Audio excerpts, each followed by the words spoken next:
It's official.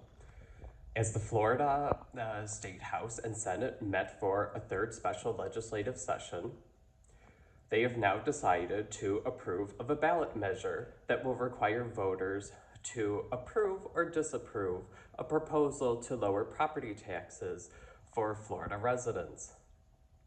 What's interesting about this is that currently Florida property owners have a primary residence exemption, or also known as a homestead exemption, of $50,000.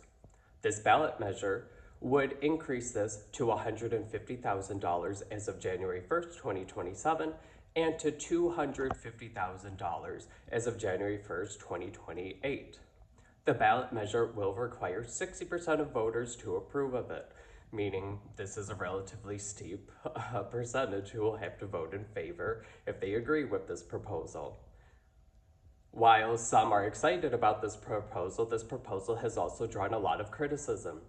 In case for anyone who may not have been following this topic or has forgotten the announcements from last year when Governor DeSantis of Florida originally proposed this, he proposed completely cutting property taxes for Florida residents. When he was asked about why the change, he admitted that in order to get 60% of the vote required in the House, the Senate, and then 60% of voters to approve of it, he had to make some compromises. Other criticisms also revolve around the fact, however, that property taxes provide local services such as police, firefighters, libraries, schools, servicing local roads. So this will directly impact areas of Florida that cannot draw revenue from other sources such as tourism. So thinking more of rural areas with little industrial base. They depend on property taxes in order to pay for these local services.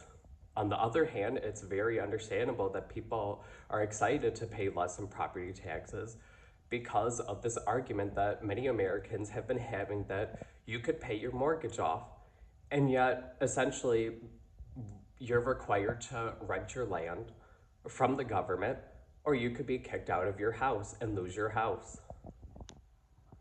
There's also some concerns what this may mean for new home buyers, however, as there's also already an estimate that property values in Florida could jump as much to 7 to 9% as a result of this proposal if it passes, making it already harder for people who desire to buy homes, as we know that for decades now, home values are rapidly increasing much more quickly than salaries. So, what is your opinion? Do you think that this proposal is great? Or are you also concerned what this may mean for local services that are currently being paid with property taxes? It's also important to remember that in the state of Florida, there is no state income tax that could help alleviate the burden created by the hole in revenue by decreasing property taxes for so many people, because it is currently estimated that 60% of Floridians who live in the state of Florida as their primary residence will have to pay $0 in property taxes. However, with the state constitution prohibiting a state income tax, local governments are very concerned where they're going to make up for this lack of funds. So what do you think? What's going to happen? Do you approve of this proposal? Or do you also think that it maybe should have been rethought a little more, particularly when DeSantis doesn't have necessarily a concrete plan of how to fix the hole that would be left for local services? Please comment with your opinions. Thank you.